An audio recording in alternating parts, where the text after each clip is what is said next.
මම ඇත්තටම මෙතනට ආවේ දේශනයක් පවත්වන්න හෝ අදහස් දැක්වීමකට නෙමෙයි. මේ වගේ අවස්ථාවල අපි බොහොම අඩුයි. අපි ඉදිරියට ඇවිල්ලා මෙහෙම වැඩ කරන අවස්ථා අඩුයි. ඉදිරියට එන්න ඕන තැනදී විතරයි අපි ඉදිරියට එන්නේ. අපි හැම තැනකදීම හිටියේ ওই පැත්තේ මේ පැත්තට එනවා හරි අඩුයි. නමුත් අද මෙතනට එන්න ප්‍රේමරත් සහෝදරයා කතා කරාම එන්නම් කියලා කතා කරේ මේ දේශනයක් හෝ එහෙම අවශ්‍ය නැහැ. මම හිතනවා මෙතන ඉන්න අයට දේශනයක් හෝ නැත්නම් මේ අදහස් දැක්වීමක් ඕනේ නැහැ. මොකද මේ ගැන හැඟීමක් දැනීමක් සහ අවබෝධයක් ඇති පිරිස තමයි මෙතනට ඇවිල්ලා ඉන්නේ. සහ මෙතන නැති තව විශාල පිරිසක් මේ ගැන දැනුවත් පිරිසක් ඉන්නවා.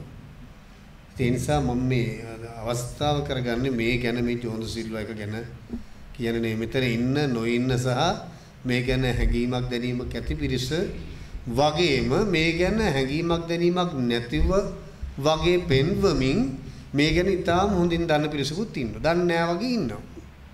ඇත්තටම දන්නවා. පේනවා, දැනෙනවා. මේක gediya පිටින් දැනෙනවා. දැනි ඉන්නවා. ඒ தත්ත්වයට ඔවුන්වපත් කරලා තියෙනවා. ඉතින් මම මෙතනට ආවේ ඇත්තටම අර කිව්වා වගේ ඉල්ලීමක් කරන්නට පමණයි. ඒක ඉල්ලීමක් කියලා කිව්වොත් කිසිම වරදක් නැහැ. මේ ඉල්ලීම කරන්නේ ඔබ අපි හැමෝගෙම සහ මෙතනත් නොඉන්න පිරිසකින්. දැන් මේ පහුගිය කාලේ මේ ජෝන්දු සිල්වා රංගහල සම්බන්ධ ප්‍රශ්නේ මතුවුණු වෙලාවේ අපි ඉතින් නාට්‍ය කලාවත් එක්ක නිරන්තර ගැවසෙන නිසා මම මේ අපේ ඇතැම් කලා නාට්‍යකරුවන්ට මේ බොහොම නාට්‍ය කලාව ගැන මේ කියන්නේ අපිටත් පූර්වාදර්ශයක් වුණු අපිටත් මේ කලාව තුළ කැපවීමෙන් කටයුතු කරන්න ඕනේ කියන එකට පූර්වාදර්ශයක් වුණු සහ අපි අදහපු අපි ගරු කරපු අපි බොහෝ දේ ඉගෙන ගත්ත ඇතැම් නාට්‍යකරුවන් එක බව අපි පෞද්ගලිකව මේ ගැන කතා කරාම ඉතාම කනගාටුයි මන් දන්නේ ඇයි කියලා ඔවුන් දක්වන අදහස් පිළිබඳව යරින්ම කනගාටුවක් දැනෙනවා. ඇතැම්මයි කියන්නේ ඉතින් මොකද පෞද්ගලිකරණය කරාම කලන්නකො ලයනල් වෙන්ට් එක කොච්චර හොඳට තියෙනවද ෂෝක්නේ. ඔය ලයනල් වෙන්ට් එක ෂෝක් තමයි. ඇත්තටම ෂෝක්නේ අපිට ලයනල් වෙන්ට් එක රඟපාන එක අපි ආසයි හොඳයිනේ. ඉතින් ලයනල් වෙන්ට් එක වගේ එක රඟහලක්වත් අපිට හදාගන්න බැරි වුණානේ ඊට පස්සේ හදපු ඒවත් අපි මේක නෙමෙයි පල්ලෙයක මේකත් මේ ඊයේ පෙරේද අපි දීපාන්ලා පොඩ මෙරියත් වෙලා මේ ගානට හරි මේ තිර ටිකක් දාලා මේක අඩු ගානේ පර්ෆෝමන්ස් එකක් කරමු කියන ගානට හරි ඒත් කරලා කියපු ටික කිමේ කරලා තින්නේ. දැන් මෙතනට ආවම පේන්නේ මේ වේදිකාව අඩි 3ක් තව ඉස්සරහට අදින්න ඕනේ. පිටිපස්සෙන් යන්න ඉඩ තියන්න කියලා කිව්වා. මේ අර රැට් රන් වගේ පිටිපස්සෙන් අලුවන්ට හිට මේට යන්න මේක ඉස්සරහට අඩු ගානේ මේක පුංචි තියට වගේ නාට්‍ය පෙන්වන්න. හැබැයි ඒත් ඉතින් මෙහෙම හරි මේකනේ මං කියන අර පල්ලෙහා තියෙනනේ දෙවන්ත රංගහලක්. ඉතින් ඒකේ නාට්‍ය පෙන්වන්න බෑනේ. නාට්‍යයක් තමන්ගේ නාට්‍ය ප්‍රේක්ෂකයන්ට එපා කරවීම සඳහා කාට හරි උවමනාවක් තියෙනවා නම් පෙන්වන්න ඕනේ ඒ රංගහලේ. කියන්නේ තමන්ගේ නාට්‍ය එපා කරවන්න ඉතින් පස්සේ නවත්තනවා නම් හොඳම තැන මෙතන. මේ නාට්‍ය පෙන්වන්න බෑ ඒ හෝල් එකේ ඇත්තට. මේක ඉතින් ඒක හදලා තියෙන තාක්ෂණය සහ විශේෂයෙන්ම මේ පරණ ග්‍රීක නාට්‍ය කලාව ගැන උගන්වන්නේ මම ශිෂ්‍යව අරන් ඉන්නේ ඒක බැල්කනියට. බැල්කනිය ඉඳන් බැලුවාම අර ග්‍රීක රංගය වගේ අඟල් එකමාරට නළුන් ලියන්න පේනවා. එහෙම රඟහලක් ඒක. ලෝකෙ තියෙන සියලු රංගශාලාවල එකතුවක්. මුල් කාලේ ඔක මූවබල් තුනේ මුල්ම දවසේ අපි විවෘත කරනකොට මම මේ පෙන්නලා විවෘත කරේ. එතකොට තිබුණේ මූවබල් ස්ටේජ් එකක්. ඒක එළියට ගන්න පුළුවන්. එහෙම තිබ්බනම් උටලා මොකක් හරි වැඩක් කරන්න තිබ්බා. ඒක පස්සේ වැඩි හොඳට ආයෙ අර ප්‍රොසීනියම් එකට ඉර කරලා තිබිච්ච එකක් නෑ. මම ඒ ගැන කතා කරන්නේ. මම කියන්නේ එන්නේ එහෙම තමයි තියෙන හදපු ටිකත් හැදුවේ එහෙම. ඒ කියන්නේ දැන් මට මගේ කතා මම මේ කියන්නේ යන ඉල්ලීම කරන්න හදන්නේ මම මෙහෙම අපි ඉස්සර මේ නාට්‍යකාරයන්ට මෙහෙම සටන් තිබුණේ නෑනේ. අපි දන්න ඉතිහාසයේ අපි සටන් වලට උදව් කරා ගිහිල්ලා අනිත් අයගේ සටන් වල කම්කරුවන්ගේ සටන් වලට ශිෂ්‍යයන්ගේ සටන් වලට මේ ලංකාවේ පවතින නොයෙකුත් හැම ජන කොට්ටාශයකම කිසියම් අසාධාරණයක් වෙච්ච තැන්වලදී අපි බොහෝ තැන්වල අපි දන්න අපි කලාකරුවෝ පෙරටුවෙන් හිටියා. උන්ට උදව් උපකාර කළා. උන්ට ශක්තියක් වුණා. අපිට මෙහෙම තිබුණේ නැහැ නේද? පොඩි සටන් තිබුණා. සුගත පාලසිල්ල මහත්තයා ඔය 89 අර එහෙන නාට්‍ය ගන්න කියලා මරාසාද්ද අයින් කර ගන්නවා. ධර්මශ්‍රී අයියා හිටියා කියන්නේ ධර්මශ්‍රී බණ්ඩාරනායක මහත්තයා දුම්කොළ සංස්ථාවට එරෙහිව තමන්ගේ සම්මාන ප්‍රතික්ෂේප කරා. ඔය වගේ පොඩි හුදකලා සටන් තිබ්බට මේ මෙහෙම ඒවා තිබුණේ නැහනේ අපිට. අපිට තිබුණා ලොකු ගෞරවයක් කලාකරු හැටියට ගෞරවයක් පිළිගැනීමක් වගකීමක් ලොකු බරක් ඒකනේ අපි සටන් භූමිය වලට ගියාම විශාල බලපෑමක් වුණේ ත්‍රිමා විතරණගේ දේහය අරගෙන කොළඹ වටේ අපි යනකොට ධර්මසිරි බණ්ඩාරනායක ඇතුළු මේ උතර හිටියායකින් මම කියන්නේ බොහෝ කලාකරු මේ පෙරහැරේ අනේක අවමංගල පෙරහැරේ අනේක විශාල බලපෑමක් වුණානේ ඒ අපිට තිබුණානේ අපිට කියන්නේ කලාකරු හැටියට විශාල ගෞරවනීය තත්ත්වයක් දැන් අපිට මොකද වෙලා තියෙන්නේ දැන් අර සටන් ඔක්කොම පැත්තක තියලා අර ගෞරවනීය කලාකරුවෝ කියන අපි හිඟන්න වෙලා අපි හැමදේම හිඟන්න වෙලා තියෙනවා නාට්‍යයක් පෙන්නලා නෙමෙයි ඇත්තටම රාජ්‍ය නාට්‍ය වලට හොඳ රංගයක් හොඳ ඉදිරිපත් කරන අවසාන වටේ නාට්‍ය ලයනල් වෙන්ට් එකේ ෂෝ එකක් ඉල්ලලා ෆයිට් කරන්න ඕනේ අපි අවසාන වටේ ලයනල් වෙන්ට් එකට ගෙනියමු කියලා තරුණ සේවායකේ යවන සම්මාන උල්ල කරන මේ දරු සහෝදරවරු දන්නවා ඇති ලයනල් වෙන්ට් එකේ අපිට ෂෝ එකක් කර අපිට අවසාන වටේ දෙන්න අඩු ගන්න තරුණ සේවායකේ නෙමෙයි අර සෙල්ලම් කරන්න හදපු පිට්ටනිය නෙමෙයි රංගහලක රංගපාන්න දෙන්න කියලා ෆයිට් කරන්න ඕනේ. ඊට සම්මාන මුදල වැඩි කරන්න ෆයිට් කරගන්න ඉල්ලන්න ඕනේ. ඒ ඔක්කොම ඉල්ලලා දැන් මේ අපිට අපි අපේ දේවල් හිඟා කන තත්ත්වයට අපි මේ මෙච්චර පිටසක්පත් කරලා තියෙනවා.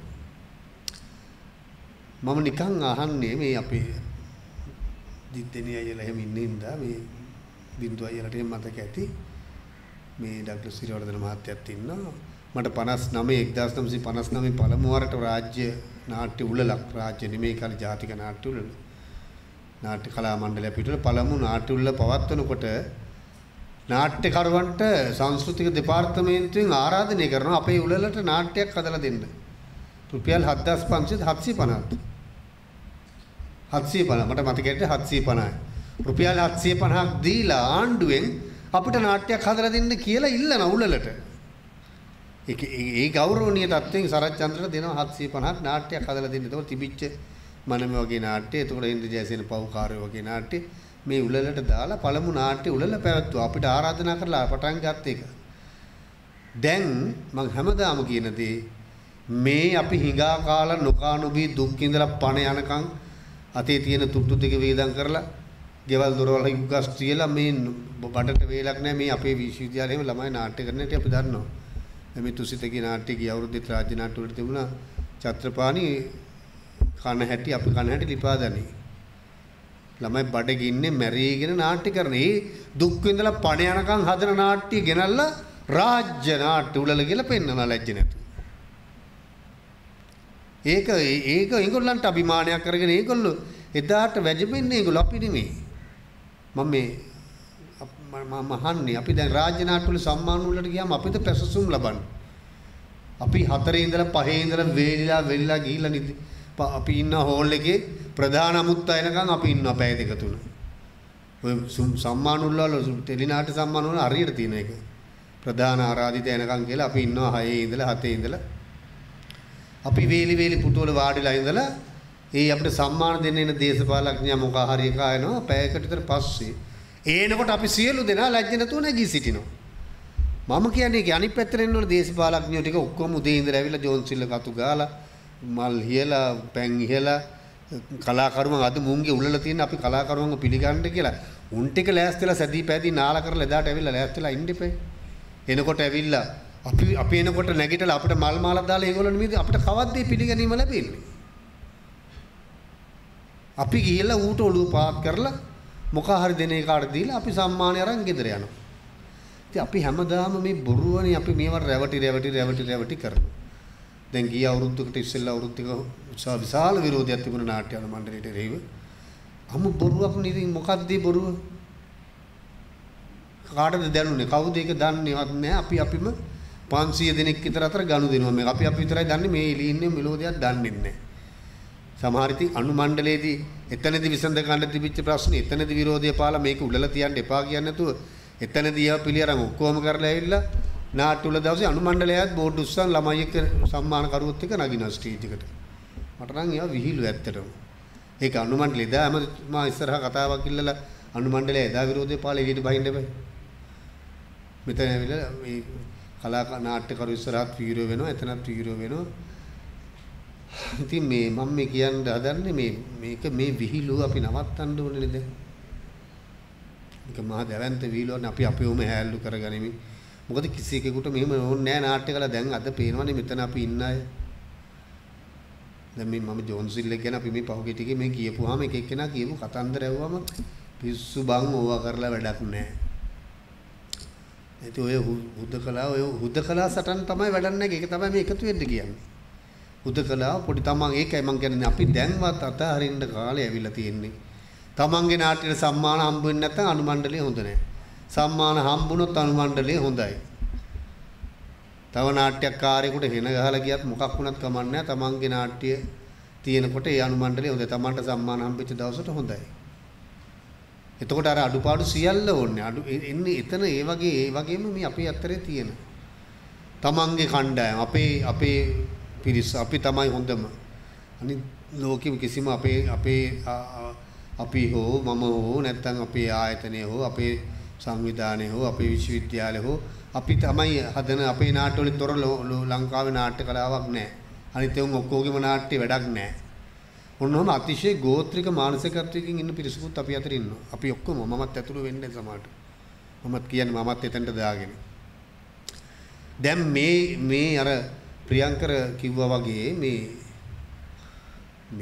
මේ ජෝන් සිල්වා එක ඕනේ නැහැ. ජෝන් සිල් එක ඕන දීලා දාලා හෙන ගහගත්තා. ජෝන් සිල් එකේ උතන නයිට් ක්ලබ් එකක් හරි මොකක් හරි දාපු දෙන්නකෝ. ඕකත් ගියාවේ කොයි ඔච්චර දේවල් ගියේ එක කියලා අපි ඉමුකෝ. ඉතින් එහෙමත් තවදුරටත් උහුම ඉන්නවද අපි කියන එකයි මං අහන්නේ. ජෝන් සිල් එක රැක ගන්න එළියට බෑ. මේ ජෝන් සිල් එක ඕනේ අපිටද? නැත්නම් මේ එක දේශපාලන පක්ෂයකට හෝ එක නාට්‍යකරු 3-4 දෙනෙක්ට විතරද? දැන් නෙළුම් පොකුණ රඟහලා ඇත්තට මම කියන්නේ නෙළුම් පොකුණ හදපේක වැඩක් නෑ කියන තැන මම ඉන්නේ. ඒ වගේ රඟහල් රටකට අවශ්‍යයි. ඒ જાතිය සංදර්ශන වලට. එහෙම જાතිය සංදර්ශන අපේ රටේ නෑ. දැන් වැඩි හරියක්ම එතන පෙන්නන්නේ මියුසිකල් ෂෝස්. හරි මොකක් හරි එකට ඒකත් හැදුවා කියමුකෝ. ඒ නෙළුම් පොකුණ හදලා ඉවර වුණාට පස්සේ ඒ හා සමානව හෝ ලයනල් වෙන්ට් වගේ තව පුංචි රඟහල් දෙක තුනක්වත් හදාගන්න බැරි වුණේ ඇයි අපිට? නමුත් ඒ අජූව බැරද්ද පෙනි නෙළුම් පොකුණ විවෘත කරනකොට අපේ කලාකරුවම කී දෙනෙක් ආවඩලා මේ තමයි ලංකාවේ නාට්‍ය කලාවේ හැරවුම් ලක්ෂ්‍ය මෙතනින් පස්සේ ලංකාව ආයි මෙහෙමයි 56 සරච්චන්ද්‍රකින් පස්සේ මේ තමයි ඒකේ පෙන්නුව එක නාට්‍යයක් ගැන කිව්වා මේක තමයි ඊළඟ හැරවුම් ලක්ෂ්‍ය කියලා. මේකේ හැරවුම් ලක්ෂ්‍ය කෙසේද හැරවුණාම තමයි ආයි එහෙමම ගියා හැරවිලා. ඉතින් එහෙම ඒ බොරු කී අපිවම රවට්ට ගනිමින් මේක තුල තියෙන. ඉතින් ඒ නිසා මම බොහොම ආදරෙන් ඉල්ලන්නේ මොකද අපි ජෝන් සිල්වා රංගාලට ආදරේ. පුත් ජෝන් සිල්වා රංගාල මට පෞද්ගලිකව ඉතාම විශාල ජෝන් සිල්වා රංගාලේ 1975 අවුරුද්දේ තේ හදපු කොල්ල කැන්ටිමේ මම. ඒ කැන්ටිම කරේ මගේ අක්කා බැඳපු කෙනා. ඒ කාලේ මම රංගාලට එනවා මේ ඉස්කෝලේ ඇරිච්ච ගමන් ඇවිල්ලා හැන්දෑවට තේ ජොග්ගු වරයි යන්නේ. විශාල අර බෙලෙක් ජොග්ගුවක මම ජෝන් සිල්වා රංගාලට මං ඉස්සෙල්ලාම යනකොට ඕකේ වහලත් නැහැ. අපි ඉස්සෙල්ලම නාට්‍ය බලනකොට ස්පාටකස්ද මොකද්ද පෙන්වෝකේ නේද? ස්පාටකස් පෙන්වන්නේ බැලුවේ ඕපන් තියටර් වල පඩි පෙළවල් විතරයි. ඊට පස්සේ දෙපැත්තෙන් නේපත්‍ය ගාර කියලා දෙකක් හැදුවා. ඕමම අර නිකන් අර මුඩුක්කු ගෙවල් හදනවා වගේ අර පොඩි පුතා බැන්දාම පුතාට තව වහල කෑල්ලක් ගහලා පිටිපස්සෙන් ගියත් දෙන පොඩි කෑල්ලක් දෙනවා. ඔබ මේක ඉඳපන්. ඊළඟට දුව මොකෙක් කරේ එක පැනලා ගියාම ඔබ මේ පැත්තේ නෑ තව පියස්සක් ගහලා එහෙමම කෑලි ඔකට එකතු කරා මිසක්කා එක දවසකවත් ඕක අංග සම්පූර්ණ රඟහලක් කරේ නෑ. 70 ගණන් වල එකපාරක් AC කරන්න කියලා AC ප්ලාන්ට් වගේක් ගෙනාවා. හැබැයි ලොකු සේවයක් වුණා ඒකෙන්. අපිට ටිකට් නැතුව නාට්‍ය බලනකොට ඒක උඩ වාඩි වෙලා නාට්‍ය බලන්න පුළුවන් වුණා. එකම සේවය එච්චරයි. ඉතින් ජෝන් සිල්වා රංගාල ඒ වගේ පෞද්ගලිකව මගේ පෞද්ගලික ජීවිතයට වගේම අපි ඉතාම ආදරය කරපු රංගාල. මොකද වැඩියෙන්ම හොරෙන් නාට්‍ය බලන්න පුළුවන් තිබිච්ච එකම රංගාල ඒක. පුත් හතර වටේම එන්න පුළුවන් නේ. හතර වටේම ඕපන්. ඒ කාලේ ජූඩ් සීමාල්ලා වගේ හිටියෙත් නෑ. බහන් තරුණ විදියට ගේට්ටු මුර කරන මේ මට මතකයි මම නන්දි විශාල හරි මුතු කුමාරි හරි බලන්න ගියාම මර්සි අක්කම මර්සි ත්‍රිසිංහව දන්නේ නැහැ. එතකොට කොළ පාට මැක්සි ගවුමක් ඇඳලා මේ කලාබෝන මැද්දෙන් එතකොට එන්න ඕනේ වටේ එළිය තාප්ප නැහැ. එළිය හරින්නේ කලා මැද්දෙන් එනකොට මේ කොළ පාට ගවුමක් ඇඳලා ටිකක් වේගෙන් කතා කරන චකට රගා ඔක්කොම කෑ ගහන සංවිධානය කරන කාන්තාවක් එතන ඉඳලා දඩබඩ ටික පොඩි මේකප් එකකුත් දාලා වගේ තිබුණා. ඊට පස්සේ මම ගිහලා දවල් ගිනි ඒ කාලේ මේ අවු වෙන කුඩ ඉහළම බලන්න ඕනේ ත්‍රිතර ෂෝ එකේ හන්දෑවේ ඉන්ටර්වල් එකෙන් පස්සේ වගේනකොට මම මේ රතු හැට්ටකාරි බලනකොට මේ තාම මතකයි දිගායියා හැරමිටියත් අරගෙන කනවැලල්ලා යන්නේ සින්දුවක් කිව්වේ. මට තාම මතකයි. ඒක බැලුවේ මම ඇත්තටම මෙහෙම ෆයිල් එකක් තියාගෙන මේ පැත්තෙන් අවු වෙනවා. මේ ඊට පස්සේ ටිකක් වෙලා යනකොට තව ටිකක් වෙලා ගියාම මියුසියම් එකේ ඉන්න කාක්කෝ විහාර මහදේවියගේ බුදියන්ට යනවා. විහාර මහදේවිය හිටපු වවුලෝ රෑ මේකට එන දෙකළු මාරු වෙන්නේ මේක හරහා. ඉතින් පෙට්ටි දාගෙන යනවා. ඉතින් එහෙම දුක් විඳලා අපි ඔකේ නාට්‍ය බැලුවා. ඉතින් අපිට ඇත්තටම දුප්පත් විදියට නාට්‍ය බලන්න තිබිච්ච එකම රඟහර තමයි අපි ඉස්සර මේ රංගපාසල ඉගෙන ගන්න කාලේ එහා පැත්තේ කම්පියුටරෙන් පැනලා හොරෙන් ඇවිල්ලා නාට්‍ය බලපු එකම තැන. ගන්ධස්කාරේ මොකද අපිව එලවනවා. එතකොට මේ කවුරුත් ඉන්නේ අපි ළඟ සීටුත් හම්බ වෙනවා. අපි දාඩිය මුගුරු දාලා උදේ ඉඳලා ප්‍රැක්ටිකල් ක්ලාස් කරලා අර මේ දාඩිය පිටින් අර ගන්ධස්කාර පිටින් ගිහලා වාඩි වුණාම ඒ ළඟ අවසලේ ඉන්න සීට් වල ඉබේ නැගිටලා යනවා. එතකොට අපිට සීටුත් හම්බ වෙනවා. මම මේ ටිකක් පොල්පකින් වෙහෙස නිදිමත ඇරෙන්නත් එක මේ බොරු බයිලා ටිකක් කිව්වේ. මම කියේවා එහෙම ඉතිහාසයක් අපිට ඕකේ තියෙනවා. ඉතින් ඕක කඩපු දවසේ ඇත්තටම මට හරි දුක දෙනවා. මං කියලා ෆොටෝ එකකුත් ගත්තා. යකෝ මේ අපේ මහගෙදර වගේ කඩනවනේ කියලා. මම කියන්නේ ඉතින් දැන් මේ ඔය ඔක්කොම කියලා අපි දැන් මේ අපි හුදකලාව ඇයි කොහෙද යන්නේ අපි මේ? සමහරු කියන ඉතින් අපිට නම් අනේ මන් දපන් ඕන මගුලක් අපිට වැඩ තියෙනවා. තිබුණා වැඩ තියෙනවා. ඇත්තටම වැඩ තියෙනවා කට්ටිය. මටත් වැඩ තියෙනවා. අදත් මේ වැඩ. වැඩ නැති දවසක් නෑ. බුදුහාමුදුරනේ අපිට තියෙන වැඩ දැන්. නේද? ඉස්සර වගේ මාර වැඩනේ. ඉස්සර තමයි නාට්‍යකාරයෝ හිඟන්නෝ මාසෙකට දෙකකට විතර සැරයක් ෂෝ එකක් තියෙන්නේ. ඒකත් හරි අමාරුවෙන් ගෙවයිද නොගෙවයිද දන්නේ. දැන් හොන්දට ගෙවනවා සමහර නාට්‍යවල සමහරු ගෙවන්නෙම නෑ. මේ සමහරු ඉතින් නාට්‍ය පෙන්වුවට ඒවා ඉතින් නාට්‍ය දර්ශනම නෙවෙයි. සමහරු ඉතින් ඒවා නිකන් ධර්ම දාන කියලා තමයි කියන්නේ. සල්ලිත් ගන්නවා. ඉතින් එහෙම නාට්‍යෙත් තියෙනවා. හැබැයි මම කියන්නේ අපි ඉතින් මේ හුදකලාව තැන් තැන් වල ඉඳගෙන කියන හැබැයි Tamanට මොකක් හරි වෙච්ච වෙලාවට පත් වෙච්ච වෙලාවට කෑග් ගහගෙන පත්තරොල් ලියාගෙන ප්‍රේම්ට කෝල් කරලා හරියට කෝල් කරලා මෙහෙට කෝල් කරලා මේ අසාධාරණයි කියන කියන නැද්ද ප්‍රේම්? මම මේ අහන්නේ ඇත්ත. අපිටත් කියනවා. මේ මචං උඹලගේ පුළුවන් නම් මේ කියපන් මෙන්න මේ මේකක් තියෙනවා කොල්ලෝ ටිකක් කියවපන් ඔය උපන්. එතකොට තමයි මතක් වෙන්නේ මේක ප්‍රශ්නයක් තියෙනවා කියලා. අර උමාය වගේ තමයි ගිලා බහිනකම් තේරෙන්නේ නැහැ මේක. ඉතින් අපි කාර්ද අපිට අපේ කාලේ ඉවරයි. මම නම් කියන්නේ අපිට දැන් අපි නාට්‍ය නැටුව ඇති. දැන් ඉතින් අපි වයසයිනේ මේ මිටියට අපිට දැන් අපි රංගපෑව ඇති. දැන් ඊළඟ પરම්පරාවට මොකද්ද වෙන කාලේ? එතකොට මොකද්ද නාට්‍ය කියලා මොකද්ද කරන්නේ? එතකොට මේ නාට්‍යයට යන හෝල් එකේ ගාන පියව ගන්න ටිකට් එකේ ගාන වැඩි වෙනවා. එතකොට මිනිස්සු වෙනවද නාට්‍ය බලන්න? ඉතින් දැන් නාට්‍ය කලාවක් කියලා එකක් මම දකින්නේ අපේ රටේ අන්ත දෙකක් තියෙනවා. එකක් නාට්‍ය නමින් වෙන මොනවාද જાතියක් නළු නිලියන් විකුණමින් මේ සමහරලාට නාට්‍ය කලාව ගැන මේ ලෝකේ දෙයක් දන්නේ නැති නාට්‍ය සමහරලාට නිකම් මේ නාට්‍යයක වේදිකාවේ පිටිපස්සේ වැඩ කරපු එකත් අඩු ගානේ අද්දී නෑ. සමහරු නිකම් මේ සංවිධානය කරපු අය රිමීටන් නාට්‍ය කරනවා. ඒ නාට්‍යයේ එක රැල්ලක යනවා. ඒවා නාට්‍ය නමින් පෙන්නගෙන යනවා. කෙලින්ම පත්තරේ ඇඩ් එක දානවා. ඉතින් දැම්මම ෂෝස් වෙනවා. ඒ ෂෝස් වල ඇඩ්වාන්ස් එකකින් නාට්‍ය හදනවා. කෙලින්ම රීසෙල් 3යි ලයිට් රීසෙල් 1යි කෙලින්ම ෂෝ එක. නේද? අර මං කියන්නේ කෙලින්ම ෂෝ එක. ඊට පස්සේ සෝස් දිගටම සෝස්. ඉතින් නාට්‍යයක් කියලා ඒකුත් නෑ. ඒගොල්ලෝ දන්නේ නැහැ සමහර නාට්‍ය නළු නිලිය වල මොකක් හරි. අනිත් පැත්තෙන් තව ප්‍රවාහයක් තියෙනවා. සිලබස් වල තියෙන නාට්‍ය ටික උදේ පාන්දර රැයකට විතර නාට්‍ය බස් එකකට නැගලා දින්දි මරගාතේ කබ කඩ අපි ගිහලා ඈනුම් අර බැන ඉතින් ගිහලා ඔන්න ළමයි පැක් කරලා මෙහෙම එක අවුඩ එකක් ගහලා පොල් පටෝප් වගේ ඔඩියන්ස් එක ගිනි මත් දානේ දාඩිය මුගුරු පෙර හෙලාගෙන තියෙන තරම් හයියෙන් කෑ ගහ බලහත්කාරයෙන් නාට්‍ය පෙන්වන බැන තව පාරක් හරි කෑ ගැවුවොත් නාට්‍ය නවත්තනොත් අපිට දැනගනියම කියලා අපි බැන නාට්‍ය පෙන්වන බලහත්කාරයෙන් ළමයින්ට බයිනවා බලන්න පුළුවන් යම් බලපියව නැත්නම් එළියට ඵලයව කියලා අපි ලංකාවේ තියෙන අතිශය විශිෂ්ටම රංගය පෙන්වනවා. තාම අනුවේදනීය දාරක ස්නේහය ගැන හරි පීතෘ සෙනෙහස දැනෙන්න ඕන වෙලාවේ අර පොඩි උන්ට මරත් දත් පිටි කාගෙන උන්ට බැලලා අපි නාට්‍ය බෑ. මොකද උන්ට නාට්‍යයක් බලනවා තියා පැය භාගයක්වත් එතන ඉන්න බෑ මොන යකියුටවත්. රංගහල වල නෙමෙයි නාට්‍ය පෙන්වන්නේ අපි. ඉතින් කිසිම මම මේ කියන්නේ එකයි අපි කීයේ රජයක් යටතේ මේවා කරාද? නාට්‍ය බලන්න ආපු ඉතාලම හොඳට නාට්‍ය රසය විඳපු අර හැන්දෑවට කොණ්ඩේ කට්ටක් ගහගෙන නිකන් උඩින් යන්තම් තුනි මේ නයිට් ගවුමක් වගේ ගවුමක් ඇඳගෙන නාට්‍ය බලන්න ආපු චන්ද්‍රිකානේ ජනාධිපතිතුනේ මේ රටේ. නාට්‍ය බලන්න ආවනේ. ලයනල් වෙන්ටිගේ නාට්‍ය බලලා නාට්‍යකාරයත් හොඳට ගිහලා ඉතින් නාට්‍යකාරයන්ගේ අමාරුව දන්නේ නැතුවද? කලාකරුවෝ ගැන දන්නේ නැතුවද? නාට්‍ය කලාවට ආදරෙන්නේ නැතුවද? ඉගෙනගෙන නැතුවද? නෑ. ඒවා කිසිම දෙයක් උනේ නෑ. මම කියන්නේ අර ප්‍රියංකර කිව්වා වගේ ඇතැම් පිරිස් කලාකරුවෝ ඔක්කොම එතනට යන්නේ නෑනේ. ඒවා නියෝජනය කර අය බොහෝ අය වැරදි සිද්ධ වුණා. දැන්ටත් සිද්ධ වෙමින් පවතිනවා. හරි දේ නෙමෙයි උන් කියලා දාන්න එතනට. සමහරට මේවා දන්නේත් නැතුව ඇති. දැන් පහුගිය කාලෙත් තවර හෝල් රංගහල පද නෙමෙයි අපි ගොඩාක් බලාපොරොත්තුයන් හිටියපු තැන්.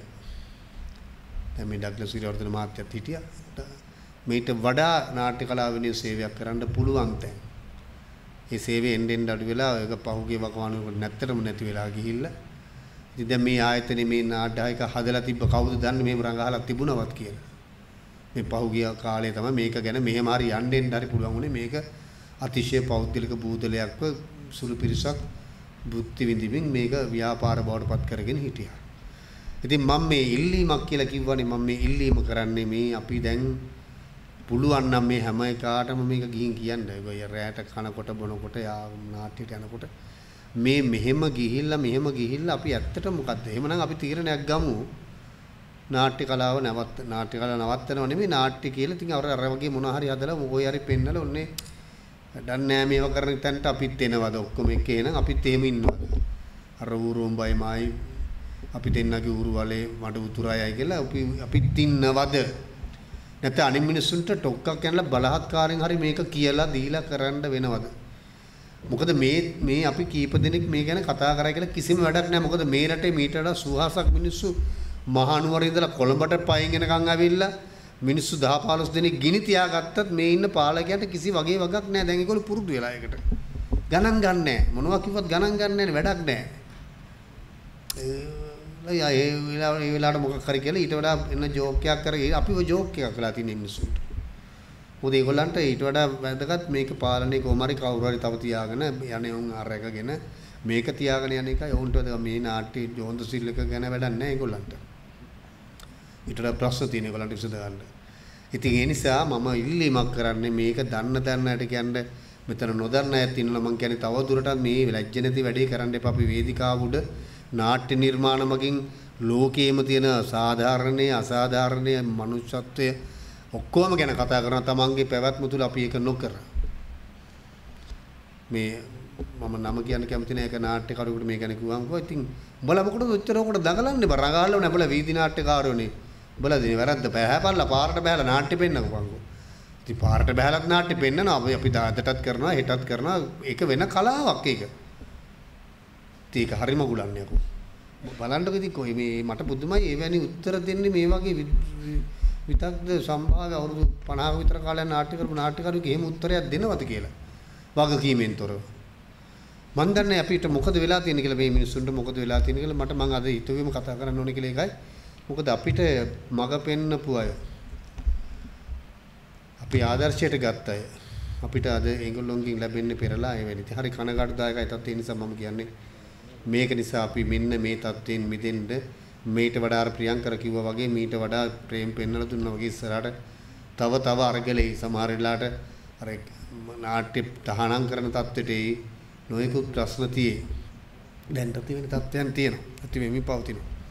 ඒ නිසා අවසාන වරට අර මරාසාද් නාට්‍යයේ මරා අහනවනේ මෙහෙම එකක් නේද? උඹලා කවද්ද ඉගෙන ගන්න තේරුම් ගන්න? උඹලා කවද්ද ඉගෙන ගන්න පැත්තක් ගන්න? ඒක උඹලා කියන්නේ නැතුව අපි කියන වචනේ දාලා මම කියනවා. අපි කවද්ද තේරුම් ගන්න ඉගෙන ගන්න? අපි කවද්ද ඉගෙන ගන්න පැත්තක් ගන්න? බොහොම ස්තුතියි.